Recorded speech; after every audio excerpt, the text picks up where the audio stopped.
In the aftermath of Pearl Harbor, President Roosevelt and Prime Minister Churchill map out a war strategy. They believe Hitler's Germany poses the greatest threat and decide to dedicate the vast majority of their men and resources to defeat the Nazis first. In the meantime, the United States intends to send just enough troops to the Pacific to prevent Japanese advances. Within days, Japan upsets this strategy. With an insatiable appetite for land and resources, the Japanese continue to sweep across the Pacific and soon threaten Australia and New Zealand.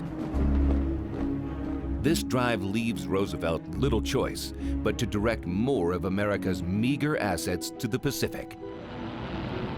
The war against the Japanese will be conducted across thousands of miles of ocean, a scenario that demands a new naval strategy.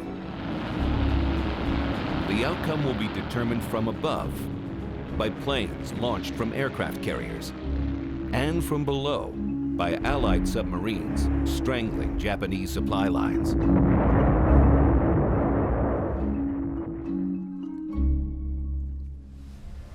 But before this strategy can be implemented, the United States suffers a demoralizing string of defeats. The Japanese seize the United States territories of Guam and Wake Island. They also attack the Philippines, where they overwhelm American and Filipino troops stationed in Bataan and Corregidor. On April 18, 1942, the United States strikes back. As the sun rises over the Pacific, Lieutenant Colonel James Doolittle and his men embark on a daring mission. They will put the new strategy of launching aerial attacks from carriers to the test. 16 Army B-25 bombers lift off from the USS Hornet. Their plan? Fly 500 miles to bomb Japan, then pray that enough fuel remains to reach China. Doolittle's raid inflicts minimal damage, but scores a direct hit on Japan's sense of invincibility. Back home, the raid boosts America's sagging morale. 3 weeks later, in May 1942, the strategy is tested again in the Coral Sea. The United States sends 2 aircraft carriers to block the Japanese advance on Australia. For the first time in naval history, both sides attack solely from the air.